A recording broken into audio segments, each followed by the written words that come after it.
Agradecemos la presencia la mañana de hoy con nosotros de Rosa Cañete, cariñosamente Ati, quien es economista, especialista en los temas de políticas sociales, desigualdad. Trabajó durante mucho tiempo con la organización internacional Oxfam acá en la República Dominicana y es una investigadora de todos estos temas que tienen que ver con el funcionamiento de la economía y sobre todo cómo la economía se traduce en condiciones de vida adecuadas para la gente. Muy buenos días, Ati, gracias por acompañarnos. Buenos días, ¿cómo estás, Javier? Encantada de estar aquí. No es de estar a Muy distancia. bien, muy bien. Sí, exactamente. Ati, quisiéramos iniciar esta entrevista con un tema que es de mucha preocupación en estos momentos por parte de muchos sectores y es el que tiene que ver con cómo nos encuentra esta pandemia en América Latina y en la República Dominicana, un subcontinente y un país donde los niveles de pobreza siguen siendo importantes, pero sobre todo con una amplia desigualdad. Y estos niveles de desigualdad y de pobreza, pues en situaciones como la que nos encontramos y la que nos afectan con el COVID-19, tienen el riesgo de ser profundizado. De todas maneras, nos gustaría escuchar tu reflexión sobre estos aspectos. Bueno, lo que pasa es que la pandemia lo que está haciendo es exacerbar, exagerar desigualdades a las que nos habíamos venido acostumbrando, ¿no? O sea, vivíamos en toda América Latina y especialmente también aquí en República Dominicana muy acostumbrados a que la salud se pague, ¿no? Parecería como algo que ya tenemos aceptado. Y la salud es un bien público. Entonces, esta pandemia, por ejemplo, pone crudamente sobre la mesa la necesidad, entender, que la sociedad entienda que la salud es un bien público, que cuando tú lo mercantilizas, lo conviertes en algo por lo que se paga, estás rompiendo una regla muy básica, que es que cuando una persona está enferma, no solo es un riesgo para ella, es un riesgo para toda la sociedad. Y así ocurre en muchos ámbitos de las sociedades latinoamericanas, en las cuales las desigualdades se han fragmentado, o sea, las sociedades se han fragmentado aún más, producto de ese nivel de privatización, donde tenemos una sociedad para la gente que la puede pagar y otra sociedad para la gente que no la puede pagar.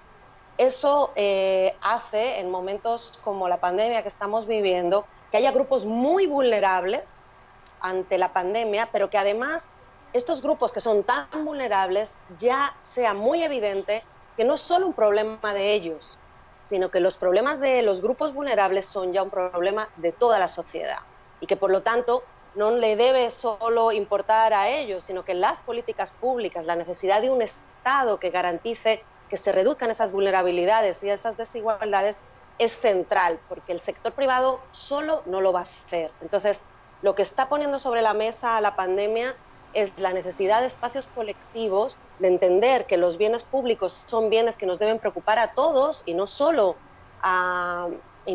pueden estar garantizados para quienes los pueden pagar.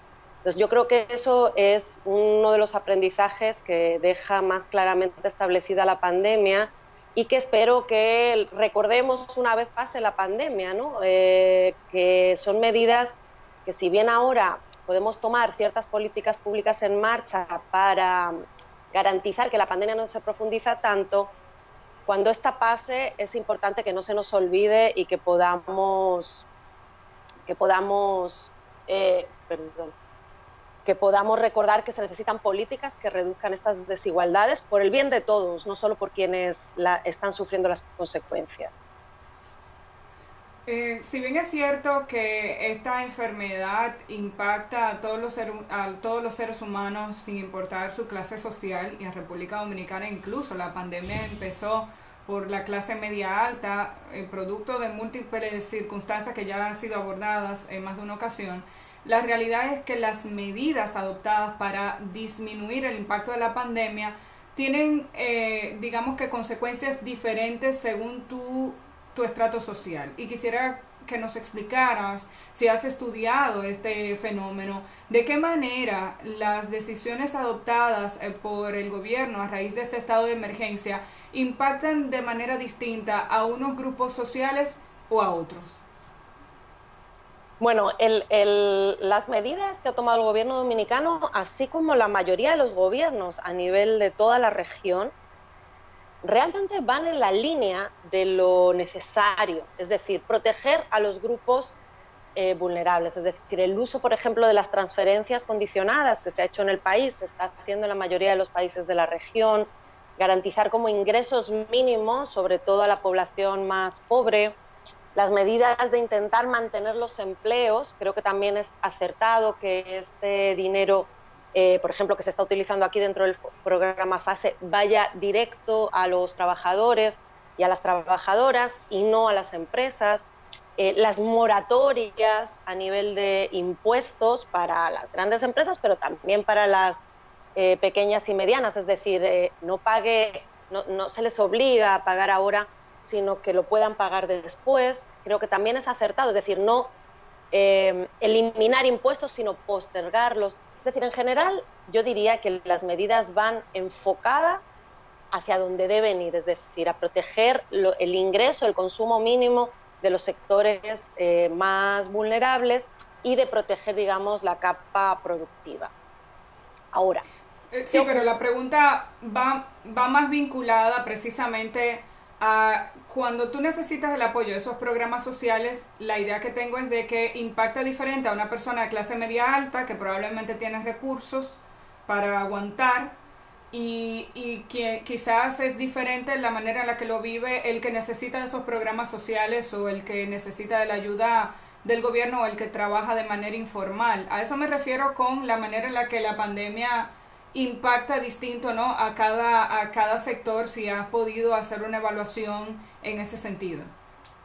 Sí, o sea, efectivamente, vas a tener grupos que la pandemia lo que les está llevando es a no poder cenar esa noche. Eso es una parte importante de la población dominicana, es decir, porque si bien las cifras de pobreza del gobierno sitúan la pobreza alrededor de un 25% de la población y han creado ese tipo de categorías de clase media y demás, en realidad los ingresos son muy bajos en la mayoría del país. Un estudio que hizo, por ejemplo, la CEPAL plantea que el 86% de la población dominicana se encuentra o en pobreza o tiene ingresos medios y bajos. Y yo creo que esa parte de la población, estaríamos hablando como de un 56% de la población, que ha sido llamada de clase media, pero que tiene ingresos bastante bajos y que no tiene ninguna capacidad de ahorro, es decir, esa persona que sí consigue pagar el alquiler, consigue hasta pagarle una escuela hasta privada a sus hijos o tener un seguro médico. En muchos casos llega a fin de mes sin poder cubrir la mayoría de sus gastos, es decir, con ciertos déficits. Esa parte de la población, que es a la que menos están llegando las medidas y que es un 56% de la población dominicana, sí va a tener también un impacto fuerte, porque no está teniendo ingresos, porque gran parte de esa población tiene trabajos informales, o sea, que no tiene un salario asegurado y que por lo tanto al cerrar la actividad comercial está viéndose muy afectada. Entonces tienes dos grandes capas afectadas, las más pobres que van a ver, o sea, que tienen que salir a la calle a buscársela, sea como sea, porque incluso con los 5.000 no les alcanza, y tienes otra gran capa de la población, un 56%, que tradicionalmente no recibe apoyos del gobierno y que en estos momentos los va a necesitar mucho, de manera mucho más fuerte, que ha sido considerada de clase media y que no lo es, que cualquier golpe económico como este la mete directamente a engrosar las filas de la pobreza, ¿no? Entonces, ese yo creo que es un tema central. Y yo diría especialmente también las mujeres. Las mujeres han sido impactadas, es otro grupo que está siendo impactado de forma fortísima, porque los estados tradicionalmente y las sociedades utilizan el tiempo y la mano de obra femenina para como una moneda de ajuste. Es decir, viene la crisis, no tenemos sistema de salud, no tenemos, por ejemplo, ahora no hay clases, entonces son las mujeres las que tienen que asumir, a la vez de cualquier actividad laboral que desarrollaran previamente, el cuidado de los niños, el cuidado de los ancianos y el cuidado de los enfermos. Es decir, la falta de sistemas colectivos son cubiertos por las mujeres, sin que esto sea reconocido ni por los estados, ni por las políticas públicas, ni por nadie, ¿no? Entonces son otro colectivo fuertemente afectado. Ati, en la República Dominicana se han implementado una serie de programas sociales o iniciativas de carácter sociales para paliar o enfrentar los efectos del COVID-19. Ya tú avanzabas algunos de ellos, específicamente el Fondo de Asistencia Solidaria a Empleados, pero además de esto, el programa Quédate en Casa, que no es más que una ampliación de este programa de asistencia que viene desarrollando el gobierno a través de Solidaridad. En esta ocasión ampliado hasta 1.500.000 familias. Es decir, se están llevando a cabo una serie de políticas sociales o de programas sociales de esta naturaleza en esta coyuntura. ¿Cuál es tu evaluación del impacto de estas iniciativas y en qué entiende las mismas se deben profundizar para que puedan tener un acompañamiento más efectivo a los sectores que están siendo más afectados por esta pandemia? Pues mira, el programa FASE, empecemos por el programa FASE, que está pensado para el trabajo formal, para mantener los salarios de los trabajadores formales en el país, y que como bien planteas, lo que hace el gobierno es garantizar un salario mínimo a los trabajadores que hayan sido suspendidos, producto por el cierre que ha obligado el gobierno, de 5.000 pesos y puede llegar a cubrir hasta 8.500 pesos al mes de esos trabajadores, mientras que el empresario pues cubriría el restante, ¿no?, de los salarios de estos trabajadores. Lo primero es, pensemos que hay 2.250.000 cotizantes a la Seguridad Social en la República Dominicana, ¿ok? Y hasta ahora de lo que se ha hablado es de que se ha solicitado apoyo por parte de 36.000 empresas para 650.000 empleados. Es decir, es un volumen importante de empleados suspendidos. Se estima que esto está aumentando el paro, o sea, el desempleo en el país en un 11%. O sea, estaríamos pasando, si estas personas no cobraran, estaríamos pasando de un 10% de desempleo a un 21% de desempleo. Eso es la cifra más alta que ha tenido el país en la historia. Por lo tanto, es un programa muy necesario, el programa FASE. Es decir, mantener a esos 650.000 trabajadores que no pierdan su contrato, ¿no?, aunque se les reduzca en alguna medida el salario y se les mantengan ingresos. Pero, ¿qué ocurre? Esto vuelve a desnudar una desigualdad histórica, que son los bajos salarios que tienen los trabajadores y las trabajadoras. Estamos hablando que de los 2.250.000 que cotizan a la Tesorería de la Seguridad Social, según datos oficiales, el 70% tienen ingresos inferiores a 20.000 pesos al mes, que es un poquito menos de la canasta básica de una familia del 40% más pobre del país. Es decir, nuestros cotizantes a la Seguridad Social tienen ingresos bajísimos, salarios bajísimos. Y eso es lo que te visibiliza un programa como el FASE, ¿no?, con 650.000 personas recibiendo apoyo, un apoyo que parecería muy bajo, de 5.000, 8.500 desde el gobierno, más lo que ponga el empresario para completar, y que cubre a una parte de la población. Una carencia que yo creo que es central dentro de este programa es las trabajadoras domésticas. Yo creo que sería, miren, el trabajo doméstico da empleo en República Dominicana a 250.000 personas, y digo personas cuando debería decir mujeres, porque son principalmente mujeres, un 90% mujeres, 250.000 mujeres.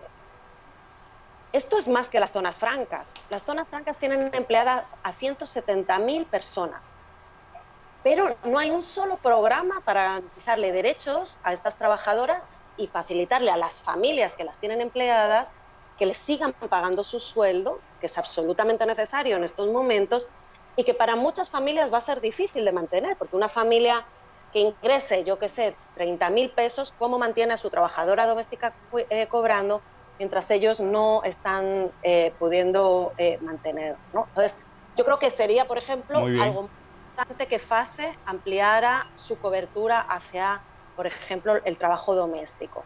Otro tema central son los informales. Ahora se ha abierto Quédate en casa para 70.000 personas de trabajo informal, que era un grupo totalmente excluido. Y creo que esto es muy necesario y ojalá lleguen a más, porque hay una importante parte de la población que depende de este tipo de trabajo. Bien, bien, Ati. Lamentablemente se nos acabó el tiempo de la entrevista. Quedaron temas sumamente importantes en estos momentos que está viviendo el país y se trata de cómo crear las condiciones para que la desigualdad en la República Dominicana no se siga profundizando. Gracias a ti por tus reflexiones y tu análisis de este importante tema y esperamos en una segunda oportunidad tenerte para hablar de las perspectivas de la República Dominicana en estos temas de carácter social, en temas de reducción de pobreza y reducción de desigualdades. Que tenga muy buen día, Atis. A ustedes no se vayan. Cuando regresemos, vamos a nuestro bloque final con otros comentarios de interés. Volvemos en breve.